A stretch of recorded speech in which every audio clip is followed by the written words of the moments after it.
So what risk are you facing right now? What decision? Every decision has an element of risk. Hey friends, Teresa Gray here, certified leadership expert, Lean Six Sigma black belt, and multiple business owner, helping you learn the principles of building a legacy.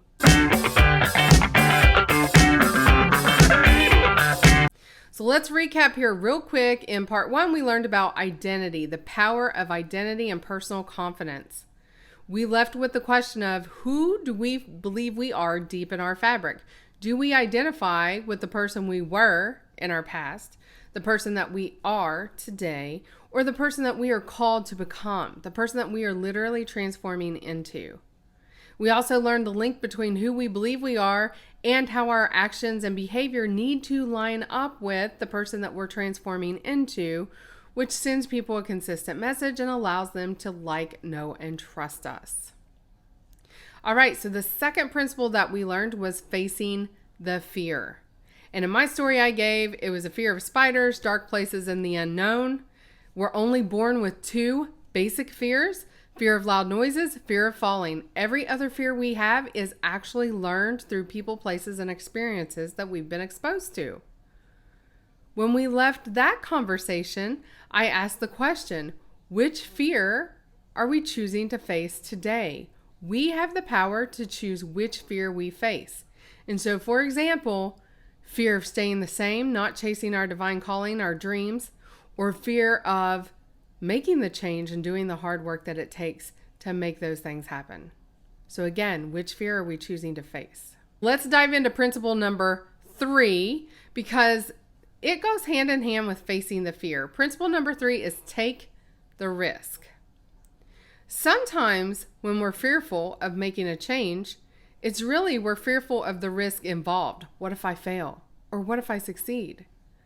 And so I want to touch on that today. And this is probably one of my most favorite foundational principles in building a legacy, because once you employ my 2-minute risk method, you will be able to see right away what risk to take, what not to take, and you can just move forward and make things happen. So before we get started and I give you a little story about me, if you had to rate yourself on a scale of 1 to 10, 1 being risk avoiding, like I don't want any part of that, I don't know what's happening, I don't want any part of it. Or 10, like, okay, I understand the good, the bad, the pros, the cons, I'm going to accept this risk. If you had to rate yourself on a 1 to a 10, what would your rating be? After having done this in audiences, I can tell you the majority of the room is typically closer to 1, from 5 and below. Rarely do you find individuals who are consistently at 5 and above. And every once in a while in a crowd, we'll see a 10. So I want to address this because we can all shift to the risk accepting side of this scale. It just takes a tool that you may not even know about. And I'm going to share that tool with you. So before I get started, I want to give you a little bit about my background. I grew up in an environment that was not the best of circumstances, very negative, abusive, suppressive. I was told every day that I was never going to be anybody. I had these physical defects that you could see on the outside, that people would hold that against me and basically tell me that I was never going to amount to anything. For 20 years, I listened to this, for 20 years. And then it took me about another 10 years after that to really level out and be like, you know what? I don't have to be who people say I'm going to be. I get to make that choice. I get to make that decision. I can do the hard work that it takes to be the person that I know I'm called to be in this world. So at 6 years old, that's like a pretty substantial fear to face. And it was risky, right? Like that spider could have hopped on me. It could have bit me. It was also risky going to that outhouse at night because I really didn't know anything else that could have been around. I mean, spiders weren't the only living creature outside. Let's just be real. And we were in the country, so there could have been any kind of critter or bug come after me. And then also just facing the fear of the unknown, just not even really knowing my cousins when I first went there at only 6 years old. I'd only met them a couple of times before I even went to stay at their house. So just the whole thing was risky and fearful. But it was the right risk to face because in my circumstances, I was growing up in an environment that was negative and abusive. And the more time I spent away from that environment and in a loving environment, no matter if there were spiders, darkness, and unknown things, it was still better for me in the long run. So a few days ago, I was doing a random internet search and I just happened upon an article in Great Britain where 6 out of 10 people identified as being fearful of taking risks. 6 out of 10 people.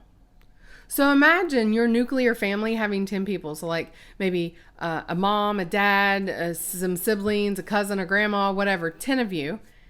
And 6 out of the 10 are fearful of taking risk.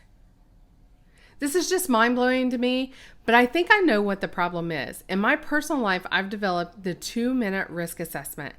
And what I've seen most folks do is they assess risk from the negative. As in, what's the worst that could happen? What's the failure here? How bad will I look? Will this make me, appear in an unfavorable light? What people usually fail to do is assess the risk from a positive standpoint as well. So, what's the worst that could happen? What's the best that could happen? How much could I fail? How much could I succeed? How bad will I look? How awesome will I look? And when you do both sides of that equation, the answer to risk is super clear. You know right away if you need to take that risk or not. So going back to my previous example of where I left my hometown, everything I knew, everybody I knew, I flew 1,700 miles on 3 planes away to get a new, fresh financial start at life. To me, the risk was a no-brainer. The risk there, what's the worst that could happen? I could fail. I could come home. I didn't accomplish anything. The best that could happen was I dig myself out of a financial situation. I give myself a new skill because it was a job that was going to expand my skill set. I meet new friends. Maybe I never even come back to my home. Maybe I never even come back and it starts me on a whole new path. And for me, the truth was I was living in an environment that told me I was never going to be anything or anybody anyways. So staying in that environment was a surefire way to guarantee that outcome. For me, the risk was worth it, and it was crystal clear that I needed to take that risk. So what risk are you facing right now? What decision? Every decision has an element of risk. What decision are you facing right now that you have not asked yourself, what is the best that could happen? What's the most positive outcome? I'm sure we've asked ourselves, what is the worst? But I want you to ask yourself, what is the best? And then I want you to weigh the negative answer with the positive answer and see if it's super clear to you which direction to go, which risk to take. This is what I call the 2-minute risk method. Give yourself a minute for each question, a minute to decide on the negative, a minute to decide on the positive, weigh the two together, and come to the best decision for your life at that moment in time. The 2-minute risk method. And the more often that we apply this tool, the more frequently we apply this tool, the more consistently we're able to take decisive action. And that's going to lead us to a whole other realm of success, productivity, and leaving a legacy. All right, friends, it was so awesome to be with you again. My name is Teresa Gray. I'm a certified leadership expert, Lean Six Sigma black belt, and a multiple business owner, helping you learn the principles of building a legacy of success.